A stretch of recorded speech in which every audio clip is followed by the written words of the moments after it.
Kula terangno nggih dados niki Allah ngelingaken kula jenengan sedanten ben eling bahwa alam raya ini diciptakan untuk kita nggih. Untuk kita ini macam-macam nggih. Misalnya kalau fisik Allah nggawe buah ya kita makan. Ini untuk kita yang kebutuhan dhahirah. Nggih kula baleni malih ya. Untuk kita itu kalau fisik misalnya ada buah kita makan terus kita kuat. Ada air kita minum terus kita kuat. Itu nikmat fisik yang dhahirah napa? Yang dhahirah. Ada nikmat batinah yaitu kepuasan mendapatkan ma'rifatullah. Aku ulang lagi, kepuasan mendapatkan apa? Ma'rifatullah. Itu nikmat batin. Baik yang terkait Allah maupun terkait logika-logika tasawuf.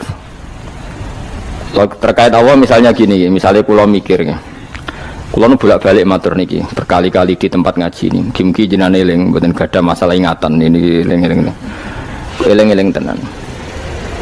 Wong nak soleh, ya soleh, ya soleh. Cek soleh mulai cilik, cek soleh dadakan terus husnul khotimah. Pokoknya napa? Soleh. Niku nak mati, niku bumi ku nangis. Nangise bumi ku kekurangan utawi kalong wong sing sujud ning ndekne. Ya Allah Gusti, biasanya wonten tiyang niku sujud teng nggen kula.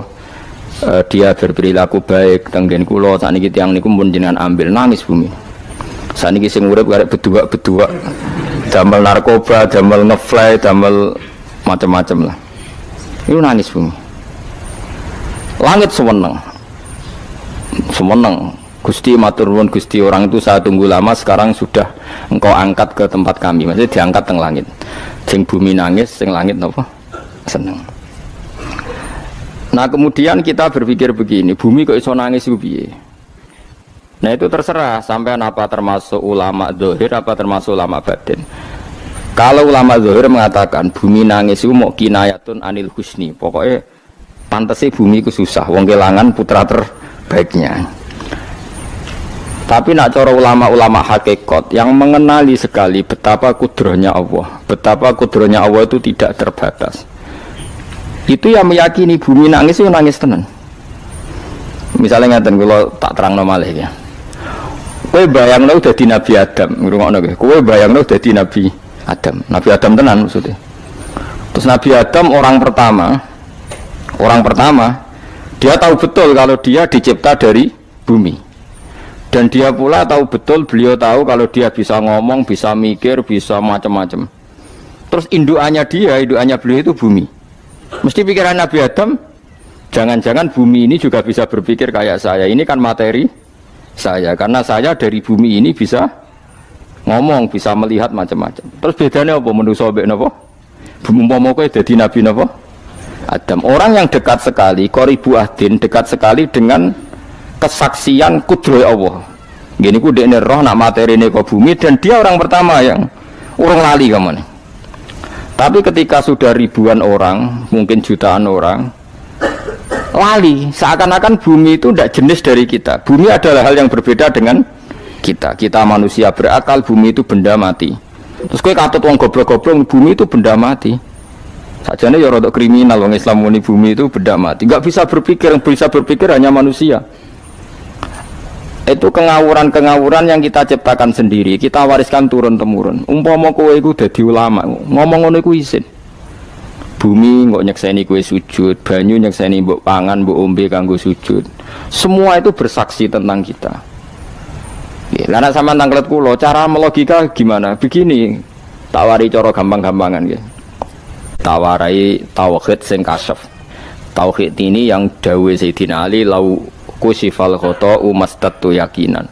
Umpama somben tutup iku dibuka, akulah imanku ora tambah mbek pangeran. Karena tren dunia dan akhirat sama.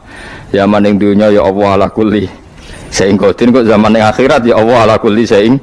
Cara Sayyidina Ali, somben aku wis matilah imanku ora tambah, meskipun aku ora swarga neraka. Lah kena napa? Ndara padha wae, ning dunia ya pertunjukan kudratullah, ning akhirat ya pertunjukan kudratullah. Jadi pikirannya Sayyidina Ali seperti itu. Saya kan lahir misalnya tahun 1970. Berarti mulai Nabi Adam itu saya kan nggak ada. Ngerti-ngerti ada. Saya mengira waktu zaman tidak ada itu panjang apa cepat? Cepat, karena kita tidak melalui itu. Ujuk-ujuk wujud. Kadang aku mati ya wedi kan. mau mati jebule kiamat 1 juta tahun kasih opo nang kuburan. Maksud di Khalillah lho. Makanya aku ya ora roh, tak tinggal turu sakmono kan yo nglilir.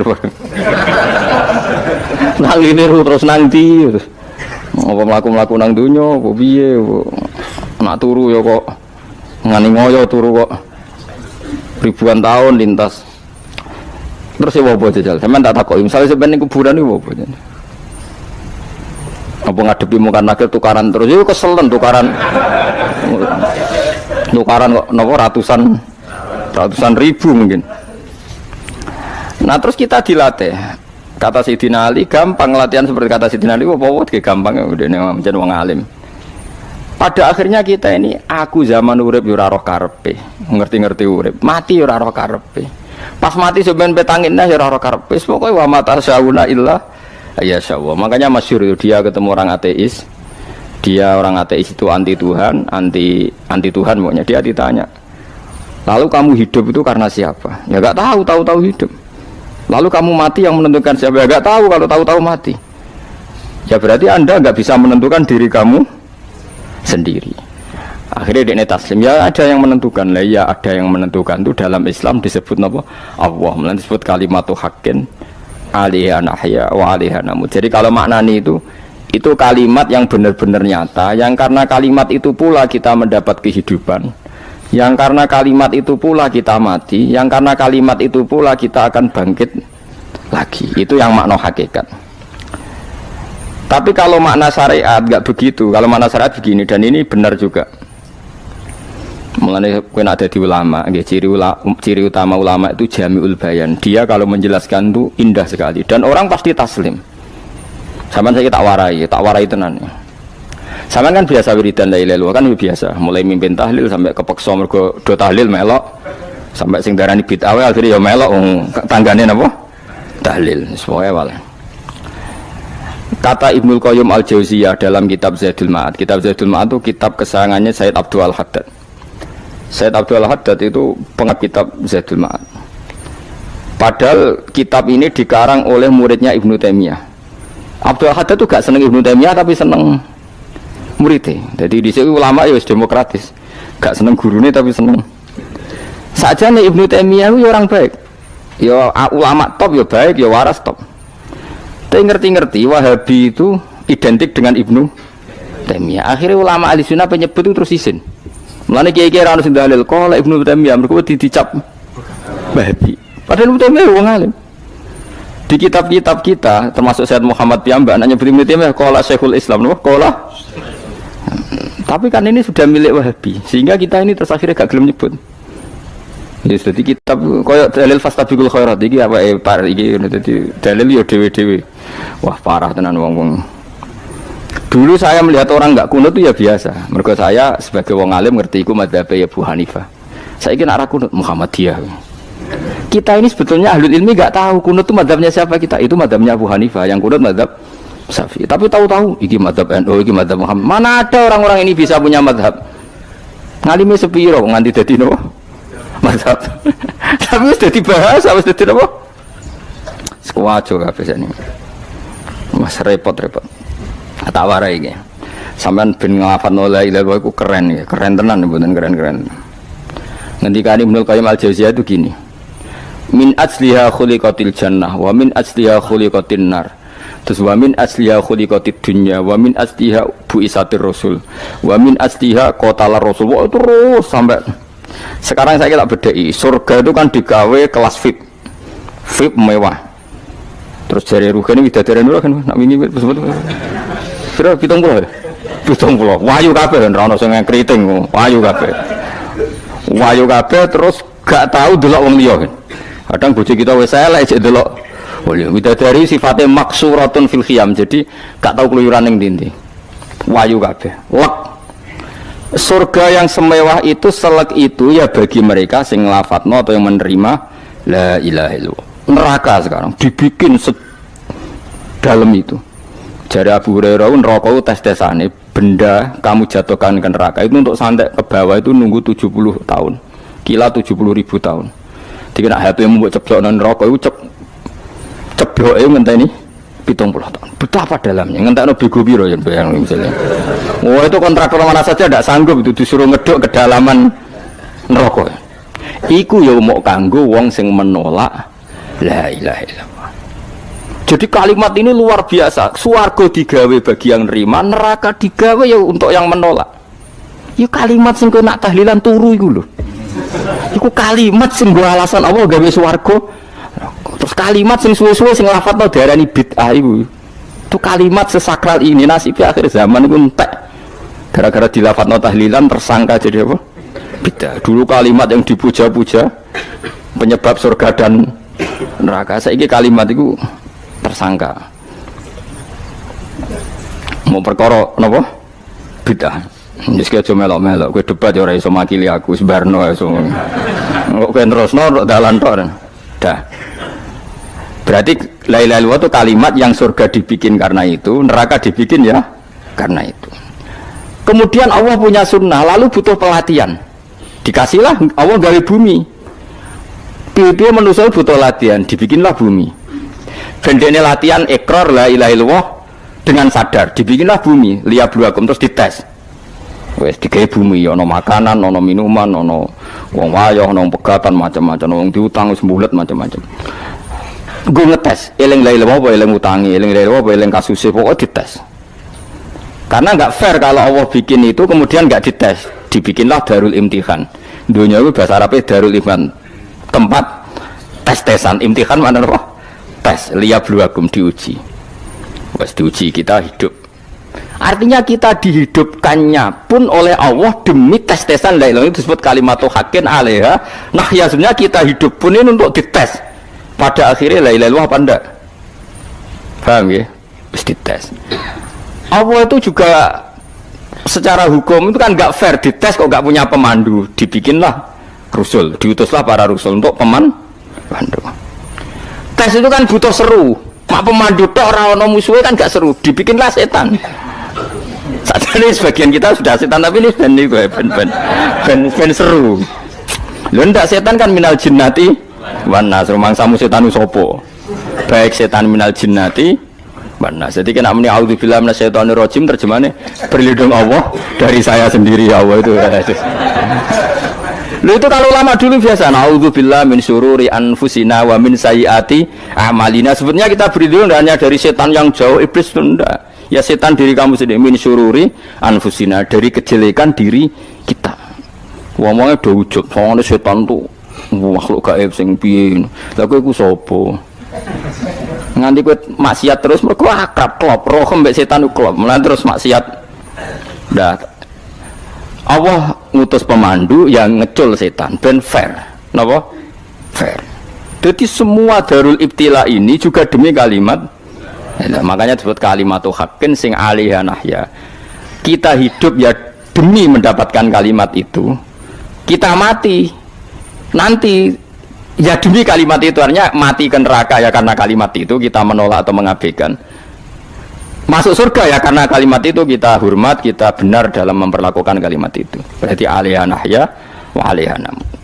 Terus wa alaiha nub'as karuan, kalau kamu termasuk minal aminin ya nub'as minas solihin, kalau minal kafirin ya nub'as minal zolimin. Tapi semua desain dunia ini hanya demi kalimat la ilaha illallah Muhammadur Rasulullah. Nah ini kan penting. Bagaimana mungkin kemudian kalimat sesakral ini, sehebat ini, kemudian ada orang tahlil kamu tidur? Kok iso? Kalau janggal kok iso wong turu? Misalnya kayak mangkel, kalau mangkel sing mimpin guys, kesuwira barbar. Bagaimana mungkin kalimat yang menyelamatkan Anda kemudian Anda anggap problem? Elek gak? Elek. Apalagi kamu anggap ini bid'ah. Nak cara kula oke lah, ndongakno mayit itu gak ono tuntunan Nabi. Tahlilan gak ono tuntunan. Tapi wis muni tok kono tok. Artinya muni tok kono tok ora usah nyerang kalimah, enak kalimah tetap kalimah thayyibah. Soal kowe ora seneng sing tahlil, mergo tiga profesi lah iku wonge wae gedhinge aja geman.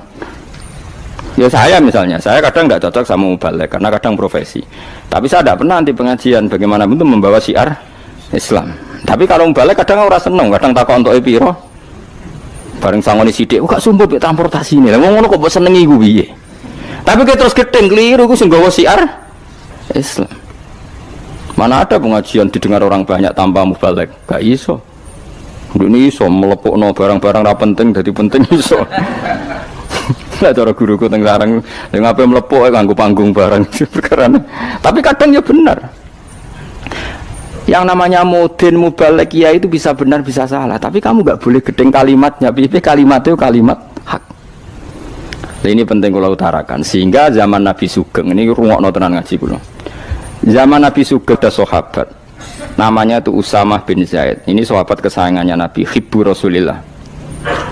Usama itu diutus Nabi perang. Ini dengerin nih, diutus perang. Pas perang itu si kafir tadi menggal temannya. Ada yang tangannya putus, kakinya putus. Wah, seorang kafir ini sudah luar biasa. Bacok sana, bacok sini. Ketika terdesak oleh pasukan Usama, kebetulan Usama ini cakap ya, sama beberapa temannya orang Ansor. Orang kafir yang sudah kotoa arjulana wa kotoa aidiana, dia pas terdesak bilang la ilaha illallah. Terus sama Usama tetap ditusuk, dibunuh karena dia berpikir ini qolaha muta'awwidzan, dia melafadzkan kalimat itu hanya berlindung dari pembunuhan. Setelah dilaporkan Nabi itu marah besar. Nabi ngendikan kaifa anta ya Usama bila ilaha illallah idza ja'at bika yaumal qiyamah. Kowe nek ditakoki la ilaha illallah ku piye?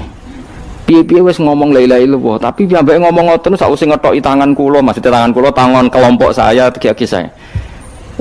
Nabi tetap jawab kaifa bila ilaha illallah idza ja'at bika yaumal qiyamah. Pokoknya Nabi menyoal terus.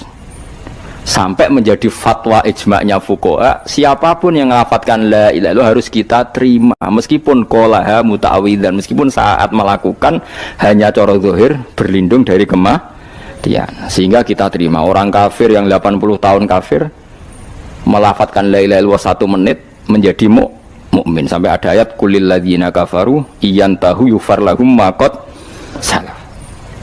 Ini kalimat yang sakral, bahkan kafir yang 80 tahun saja menjadi mukmin hanya karena melafadzkan la ilaha illallah. Mulane yang ngaji saya, yang seneng saya, jangan pernah kamu mengatakan ada bid'ah yang orang bisa jadi kafir. Bagaimana mungkin orang mukmin yang ke kuburan dan melafadzkan la ilaha illallah kamu katakan kafir? Padahal kalimat ini yang kafir 80 tahun saja menjadi mukmin. Saiki ana wong lafadzno la ilaha illallah mergo salah tempat pinggir patok mbok arani kafir. Lho kok aneh. Wong sing kafir 80 tahun dadi mukmin iki gara-gara ngafalno la ilaha illallah dadi kafir. Mergo mau salah tempat ning pinggir apa? Patok. Mboten ora cocok muni nganggur, wong sering ziarah ku nganggur. Nyatane ya tenan. Cara dekne pegawai negeri ora sering ziarah. Nah iku tapi ora usah muni kafir, muni kafir gak mungkin lah. Coba kalimat ini itu orang kafir yang 80 tahun menjadi apa coba dengan melafadzkan kalimat ini?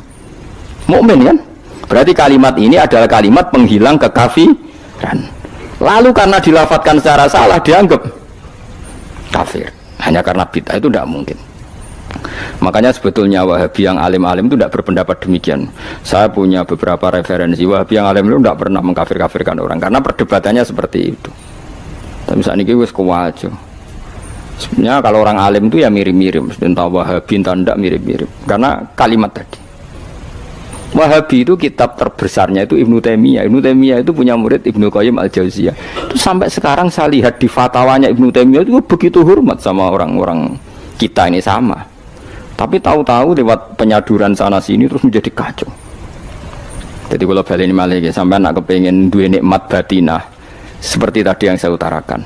Swarga dicipta sedemikian mewah ya demi yang menerima la ilaha illallah. Terus neraka dibikin se ekstrim itu juga bagi yang nolak. Kemudian dibikin daru pelatihan yaitu dunia ya karena kalimat berarti kalimat itu luar biasa. Wa biha qamatis samawati wal ardu. Kalimat ini pulang menjadikan langit bumi berdiri. Bon. Lalu sekarang kita bisa ngomong, bisa berpikir, iso ngadekno BPKB macam-macam. Itu karena kita sendiri apa karena kudratullah? Saya tanya. Karena kudratullah. Kalau karena kudratullah, apa susahnya Allah bikin kemampuan tanah ini nangis, tanah ini susah. Wong podo-podo kowe iso nangis, iso mikir ya mergo kudratullah, ndak karena kamu.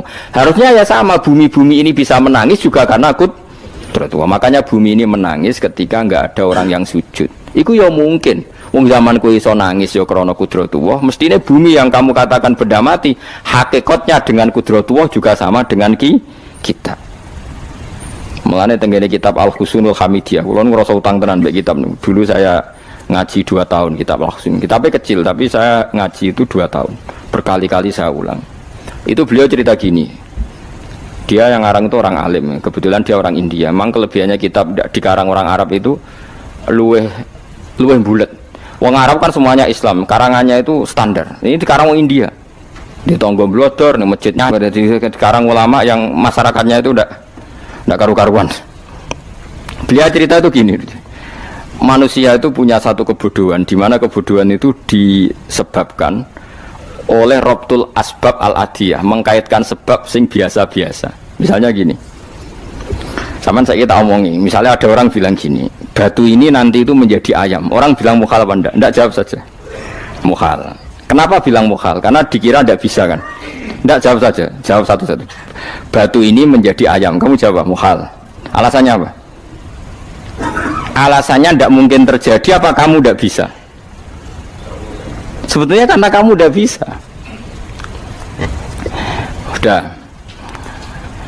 Lau ukhbiro dzakar rajul. Andai kan orang itu kamu kasih tahu, klungsu ini biji asem itu, biji pohon asem itu.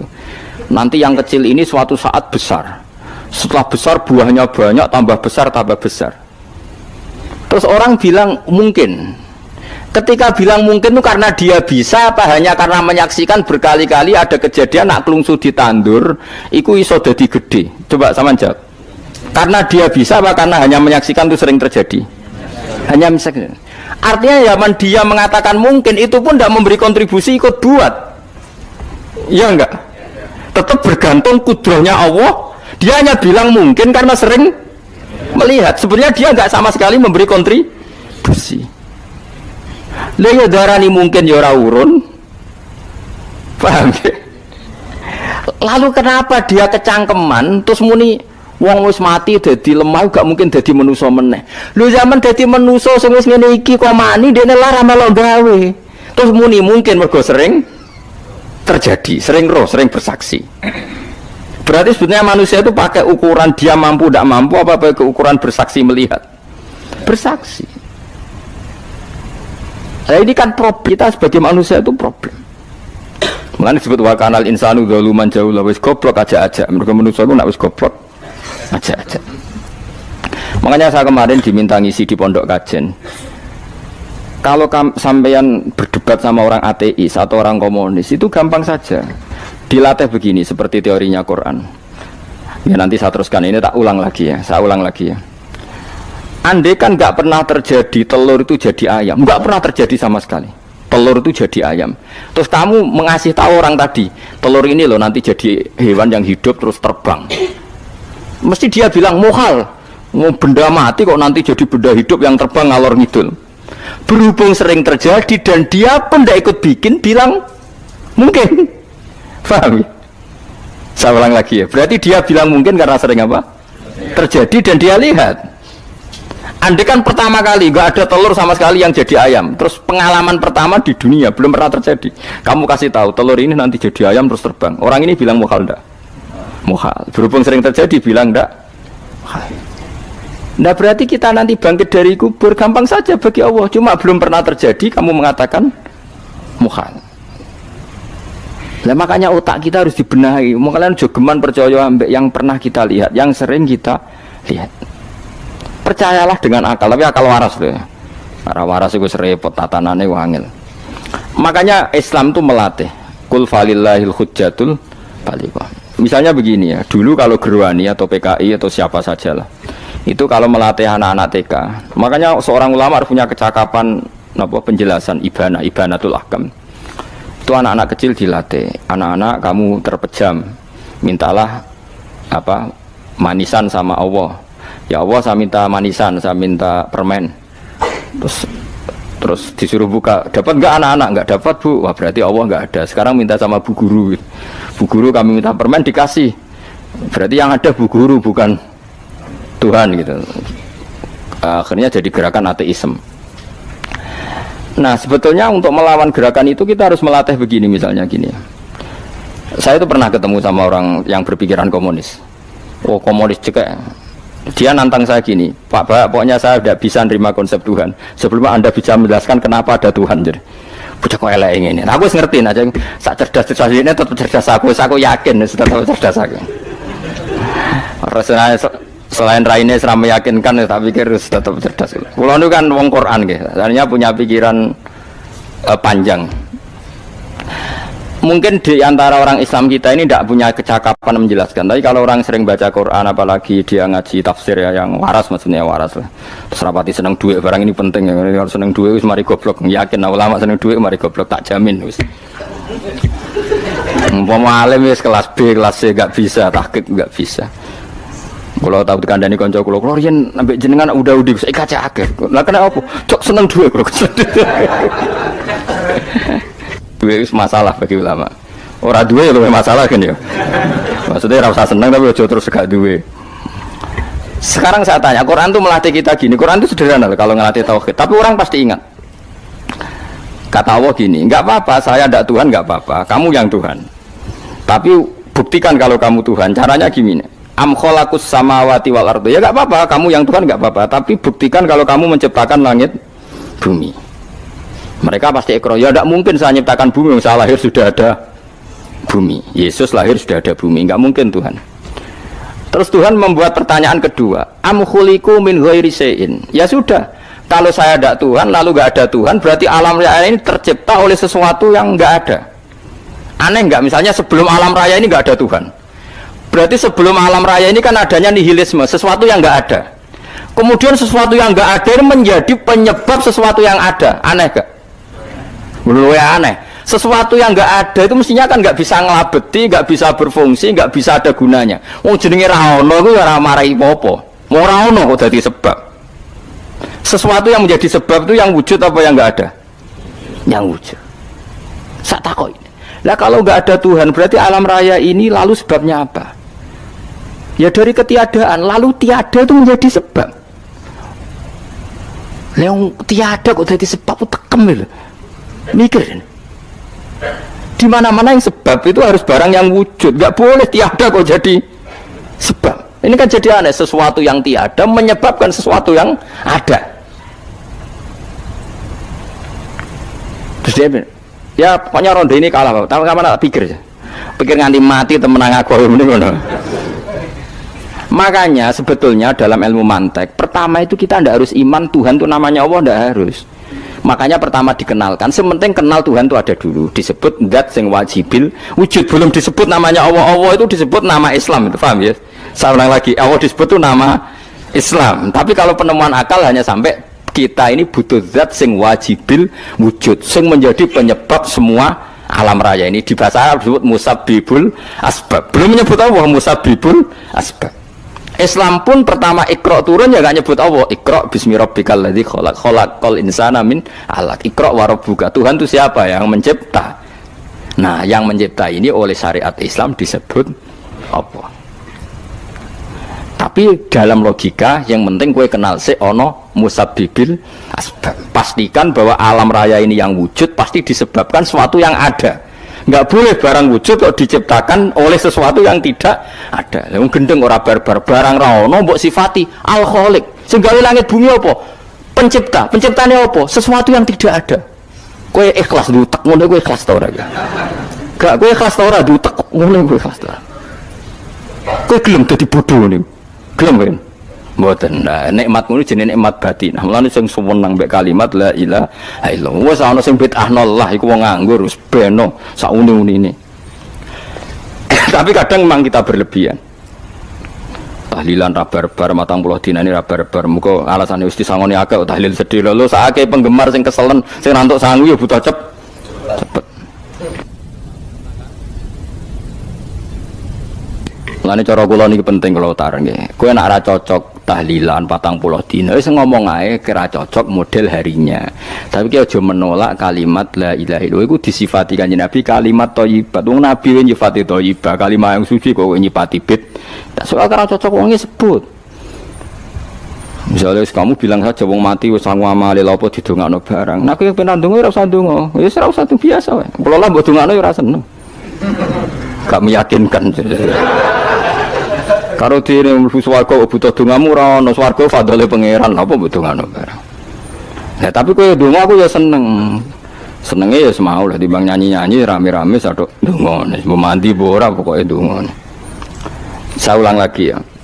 Makanya Quran itu melatih logika sampai seperti itu. Am khalaqus samawati wal ard bal la yuqinun, sampai terus diulang-ulang. Am khuliqu min ghairi syai'in. Kalau mereka merasa Tuhan enggak apa-apa, tapi buktikan mereka ini wujud sendiri tanpa sebab. Atau begini, kalau mereka tidak tahu sebab pencipta langit bumi, mereka sendiri suruh yakin kalau mereka adalah penciptanya. Am humul khaliqun, enggak apa-apa.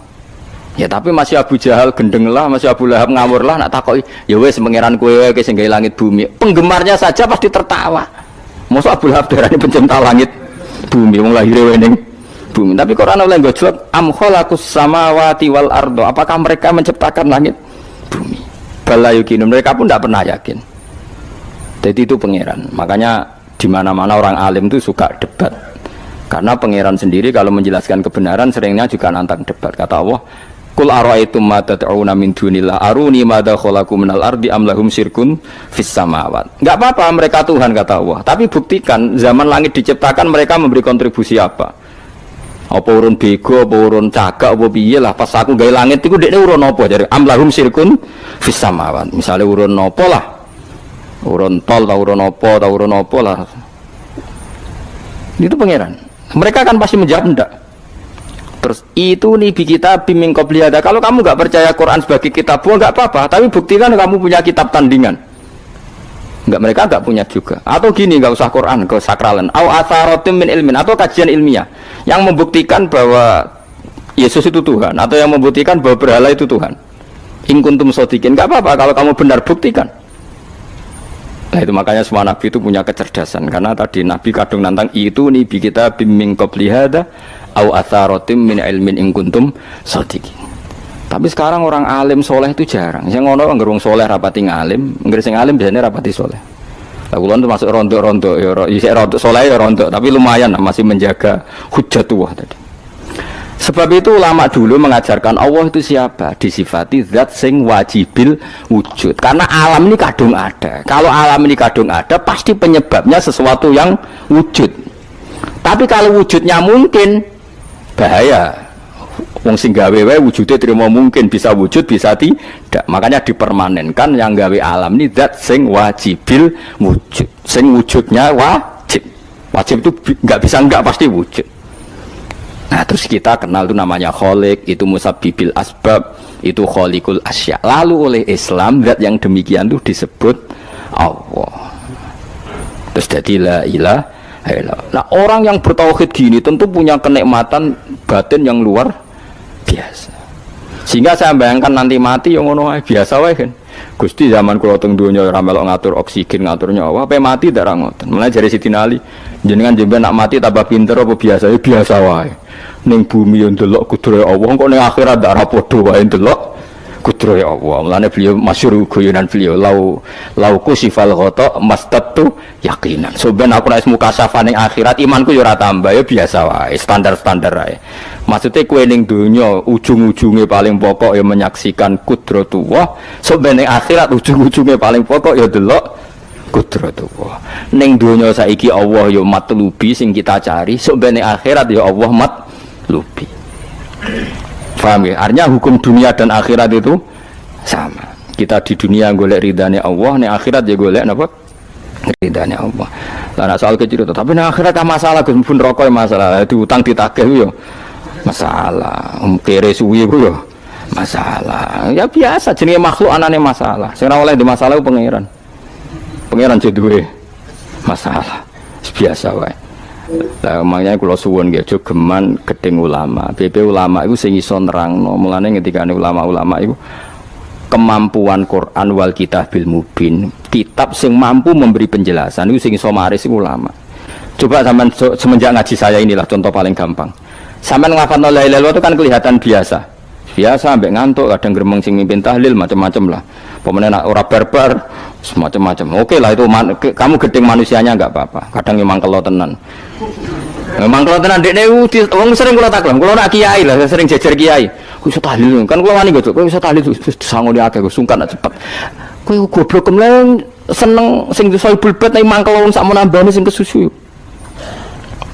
Tapi nak sing mimpin kula tetep cepet. Sing udang lah masuk sangone akhirnya tetep aku tetep cepet. Kok boten nami tetep mandiin aku. Malah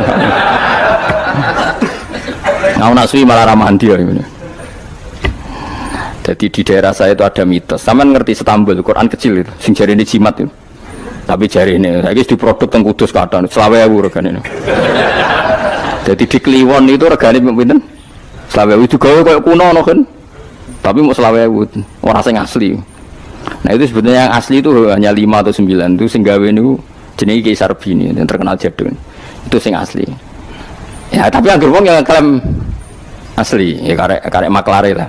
Tapi jelas itu dicetak masal teng Kudus 20.000. Pasar Kliwon teng kathah lah teng putih-putih kathah. Oh. Monggo kula dagangan Istanbul lu nak kulak sak-sak. Sak-sak tenan niku. Tak takon pas. Tapi nak ngetul sitok-sitok, orang kerja agar wong tak kei ngono, kurang ajar tenan aja. Nah itu ceritanya itu dia tuh terkenal jaduk. Singkat cerita diundang tahlil orang mati. Ya kayak Mbah Khalil Bangkalan itu kan orang-orang keramat. Bilang gini. Ya cung ya sing ngundang aku akeh cung ya bismillahirrahmanirrahim wis bapak-bapakmu di sepuro pangeran. Mulai. Yang punya rumah itu mangkelnya bukan main karena disembelihno sapi. Dikira kalau disembelihno sapi kan tahlile gayeng suwi. Lama-lama gremengnya tuan rumah ini si kiai tadi dengar. Terus balik nah, ya ngene cung.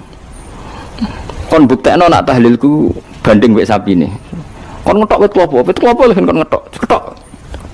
Ketok kon gawe timbangan. Sing sitok kon nyancangi sapi uripku budi. Sing sitok kon kosong lho. Mengape digo apa? Timbangan wit klopo, ketok digo timbangan. Disakseni wong akeh, malane terus Tambul Keramat tuh, sing wong akeh. Dekne muni bis wis jumpat sing sapi kalah. Lho bis tok jumpat mau bismillahirrahmanirrahim. Dadi saking keramate muni bis wis jumpat. Akhirnya mbah mun tas, mun tekap. Semenjak aku dekne anggere diundang tahlil bismillahirrahmanirrahim, wis ra gremeng wis beda. Ayo ono wong keramat. Iku wong iku sing tinggi besar video sing gawe Istanbul. Ya anak putune kathah kula sing kenal nggih kathah sing nggih do rata-rata nggih penggemar kula sakniki. Tapi kula ra iso ke Istanbul. Kula ndonga mbek pangeran niku gadah keramat itu keramat terangno hujjatullah. Yaitu tadi logikanya Quran. Makanya sebetulnya Quran itu pertama ngajarkan kita, enggak apa-apa mereka ngaku Tuhan, tapi kita cek apa mereka menciptakan langit bumi. Ketika ditanya mereka bilang enggak juga. Ya sudah, berarti kita ada ini tanpa sebab. Am khuliqu min ghairi syai'in, kita diciptakan tanpa sebab. Aneh juga secara akal kan, masa kita yang ada disebabkan oleh sesuatu yang tidak ada. Akhirnya kita temukan penyebab itu bernama musabbibil asbab atau wajibil wujud. Lah yang itu oleh Islam disebut Allah. Mulane itu jenenge kalau kamu sudah sampai seperti itu berarti kamu punya nikmat zahiratau wa batinah. Hiya al-ma'rifah, kata Imam Suyuti, nikmat batinah itu ma'rifat. Nah, ma'rifat seperti ini yang ma'rifatul anbiya, ma'rifatul ulama, ma'rifatul auliya, ma'rifat yang la tuzalziluhul fitan, yang enggak mungkin diguncang oleh fitnah karena sudah permanen. Itu disebut sibghatullah wa man ahsanu minallahi sibghah, sudah permanen, sudah menjadi sibghah. Nah, ini insyaallah yang seperti ini yang tidak bisa diguncang oleh fitnah apapun. Ya kamu harus latihan, terus latihan. Akhirnya ya butuh pelatih. Nah, aku sing ngelatih kowe iku mau rok saulan pisan. Setan kompetitore awor kowe terus. Lah iku masalahe. Pelatih arang-arang setane. Nah, iku ora roh, nah iku sekolah ora melo-melo nah niku. Karena dunia ben seru kan mesti ana pelatih, ana pengganggu. Lah pelatih saulan pisan penggangune aja. Tapi sekali yakin inna kaidah syaitani kana napa dhaifa. Sekali yakin wae kerja al haqqu wa zaqal batil. Wis masuk awar bedino piye barang batil tetep zaqal haqq. Napa ja al haqqu wa zaqal batil. Wis yakin yakin. Mane kok kandhani setan. Wis ki awar aku telus gak ngarah bisa ngalahno barang hak. Kandhani ngono. Kok setan wis ngandel. Ya kok setan napa kandhani. Jadi sebetulnya ini pentingnya ulama. Jadi jangan kira tradisi ulama itu kayak dibayangkan para peneliti rata-rata orang kampus, kadang-kadang penelitinya ndak ulama, rasanya jadi ulama. Sebenarnya kalau di kalangan ulama biasa, misalnya Said Abdul Haddad itu termasuk Qutbul Irsyad, beliau biasa saja baca kitab Ibnul Qayyim, padahal muridnya Ibnu Taimiyah. Dulu ulama itu ya biasa saja. Saya ya berkali-kali tidak kunut, tapi bukan karena apa-apa, ya Abu Hanifah ya nggak kunut, ya biasa saja. Mertua mbahnya istri saya itu, keluarga Sidogiri itu kalau sholat kunut terus sampai kabundut, ya biasa saja, ada mazhabnya. Karena kunut nazilah itu karena ada masalah, zaman akhir masalah, makanya beliau kunut terus, ya nggak apa-apa, itu ya nggak masalah. Yang masalah aku ilmunya kurang terus kecangkeman, itu masalah. Wes kena kurang paham. Saya pernah ya ngaji begini di mana-mana ya. Dulu saya masih ingat, sholat jenazah itu pasti di depan.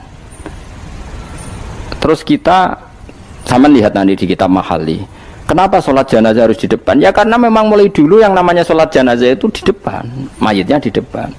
Tapi mulai dulu zaman Imam Nawawi yang terkenal, yang ngarang kitab Majmu', ngarang Minhajul Thalibin itu bilang, sebetulnya ada kaul yang mengatakan jenazah itu boleh di belakang. Piye-piye gak imam, kok wajib kok ngarep bangun imam, tapi masuk akal ora?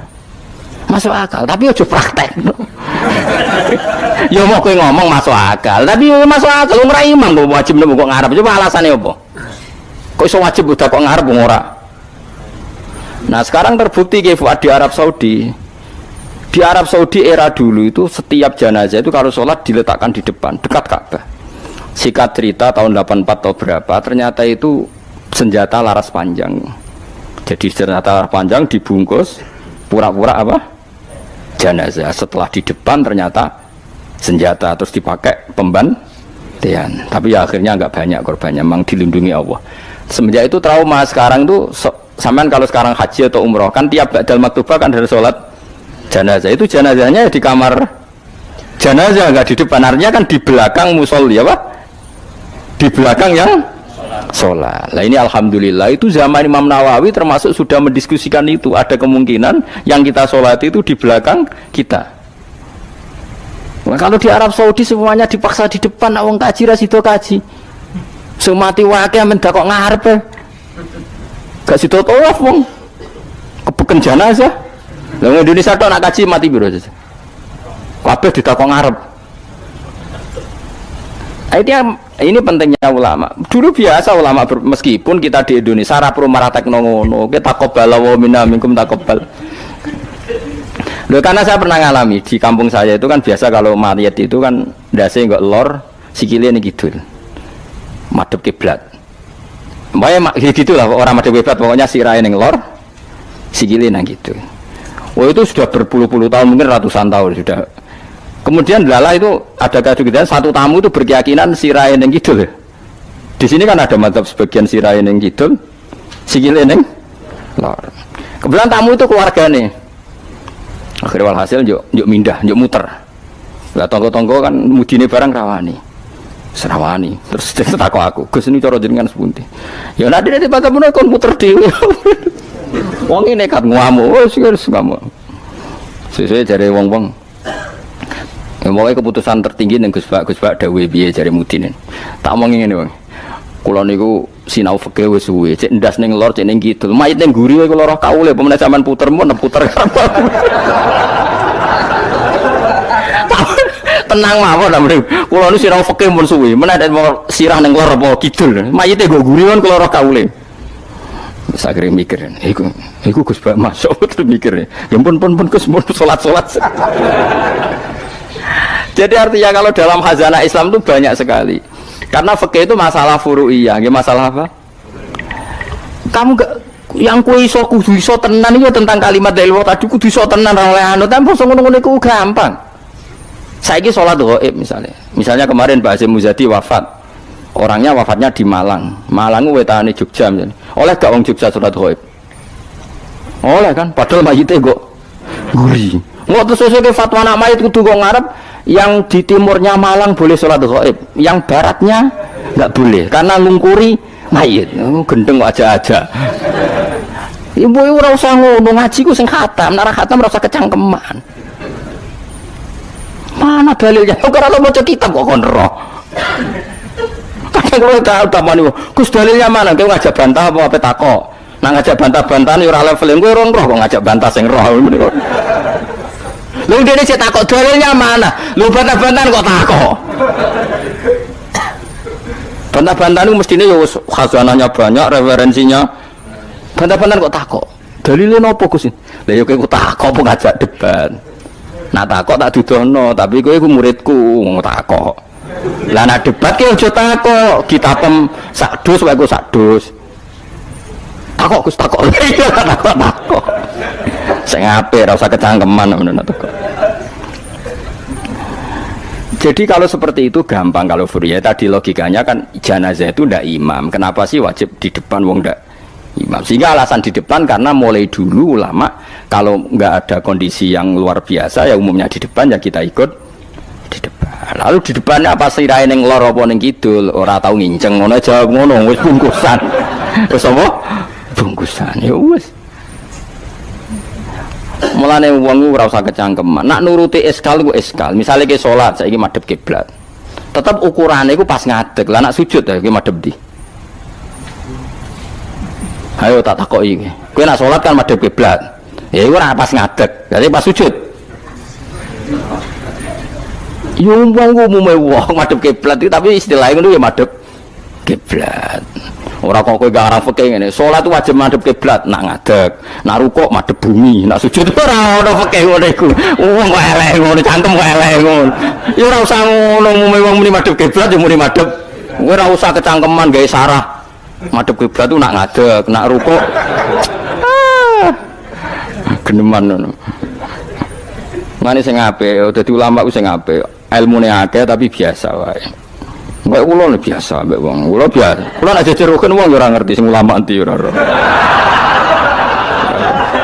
Lah wingi ki akad Khalil Habib Anis kula jak akad-akad teng mriku. Ya wong ora ro bedane endi sing Gus Bayu kan padha wae. Tendangi wong wis padha wae. Ulama ketara nang anak ngomong hukum lagi ketara. Malah kadang sing ora ulama lebih meyakinkan. Nah, tapi yang merengat-merengat kok koyo mikir hukum berat.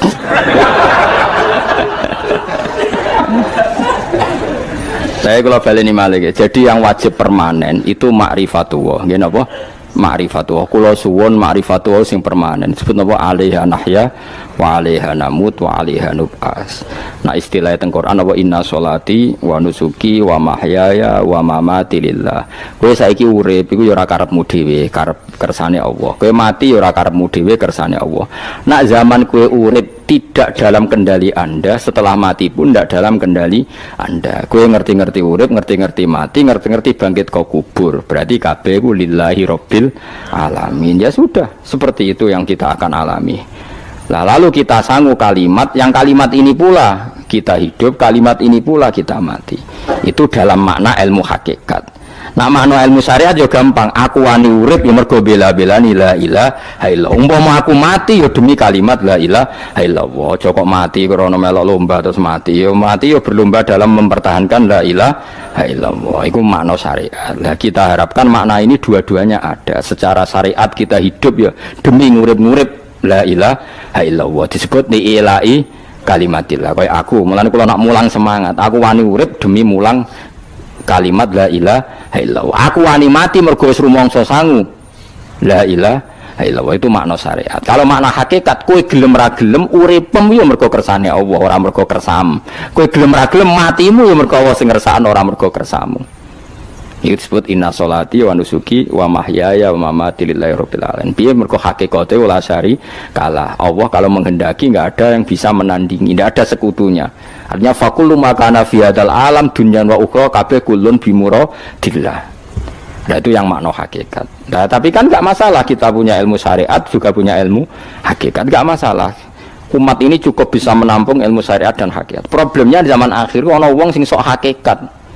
Si bebo gendeng jadab, si bebo rasolat jari solat ini Mekah, kadang goblok kira karuan. Lah ora goblok ya, ini Mbah Mun cerita kula. Wali rata-rata goblok. Lah bodoh nih kok goblok kira karuan. Mereka dulu itu ada orang ngaku wali. Bareng Jumatan, mriki nak bare jam berapa Pak? Jumatan. Jam 1 ya. Ditakoki, "Mbah kok mboten Jumatan, Mbah?" Wis Jumatan ning Mekah, jeng lha goblok ora karuan. Ning Mekah iki jam 10, apa Jumatan mbek sapa? Itu kan kita goblok ya. Wong ra Jumatan jam 1 jare muni bar Jumatan ning Mekah. Ning Mekah ku kacek 4 jam. Berarti jam piro ning Mekah? Jam 10 sudah 100 burung. Mesti ini adekne bodoni mending engko aku Jumatan ning Mekah iku rada pinter. Mulai-mulai wis. Lah ya Mekah be Indonesia terpaut pinten? 4 jam. Dadi mbak mboten Jumatan. Aku wis Jumatan ning Mekah. Wis. Ning Mekah jam 10. Mulane wali ku tes, anggere aneh-aneh ku tes. Kok ketok gobloke. Sing wali amatir-amatir sing aku ngaku tok. Nah wong alim kan kekasih pangeran tapi biasanya rapati keramat, tapi para pangeran. Mun adu pasot menawa wong alim kang tuntas kan. Adu pasot, tapi ora usah dijajal. Ngono tuntas tenan malah repot. Jadi paham ya kula suwun nggih. Dadi sampean menjaga agama ini wani urip ya demi kalimat la ilaha illallah, wani mati ya demi kalimat la ilaha illallah. Iku makna syariat, makna hakikat. Nyatane kowe urip ya ora ana liya kecuali kersane Allah. Kowe nyatane mati ya ora ana liya kecuali kersane Allah. Piye-piye kita iku ora duwe apa-apa. Wa ma tasyauna illa. Assalamualaikum warahmatullahi wabarakatuh.